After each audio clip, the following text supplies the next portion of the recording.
page တစ်ခုကိုပုံမတိုးတက်ချင်တဲ့ digital marketer တွေ page admin တွေနဲ့တည်ထားတဲ့ page setting လေး၃ခုကိုဒီ video လေးထဲမှာမျှဝေသွားမှာဖြစ်ပါတယ်အခုမျှဝေသွားမဲ့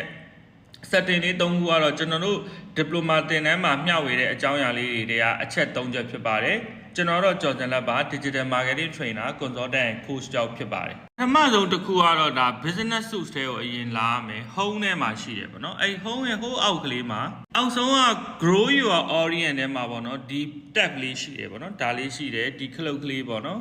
send invite ကိုကျွန်တော်တို့နှိပ်ပေးရပါမယ်အမှတ်လေးချစ်မယ်ပြီးလို့ရှိရင်ဟောဒီ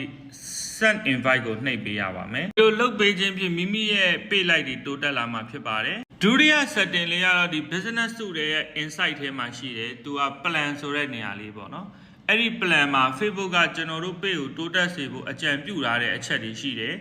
နော်အဲ့သူပြုထားတဲ့အကြံပြုချက်တွေအကုန်လုံးကိုပြီးဆုံးအောင်လိုက်လုပ်ပေးပါအဲ့ဒါဆိုရင်ကို page လေးက grow ဖြစ်လာမှာဖြစ်ပါတယ်နောက်ဆုံးတစ်ချက်ကတော့အရေးကြီးဆုံးပဲဒီ insight ထဲကပဲပေါ့နော်ဒီ content ဆိုတဲ့နေရာကိုသွားပါဒီနေရာလေးကတော့ကျွန်တော်တို့တင်ဘူးသမျှ post တွေထဲမှာပေါ့နော်ဒီဘယ် post က engagement အကောင်းဆုံးလဲပေါ့နော်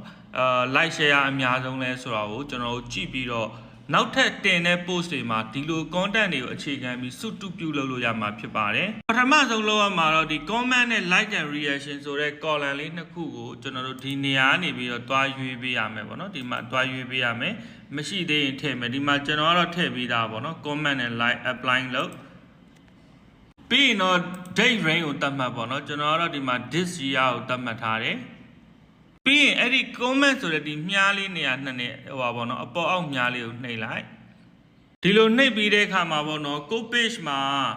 နော်ဟိုတင်သမျှထဲမှာပေါ့နော်ဒီလို comment တွေလည်းများပြီးတော့ဒီ reaction အကောင်းဆုံးပေါ့နော် post တွေကိုကျွန်တော်တို့တွေ့မှာဖြစ်တယ်ဒီလိုတွေ့ပြီးဆိုရင်ကျွန်တော်တို့ page ရဲ့အောင်မြင်တဲ့နီလန် winning formula တွေကိုစုတုပြုလုပ်ပြီးနောက်တစ်ခါပြန်ပြီးတော့ဒီနီလန်နေနဲ့သုံးရင်ကိုယ့်ရဲ့ page လေးရာ grow ဖြစ်လာမှာဖြစ်ပါတယ်အဆင်ပြေကြပါသည်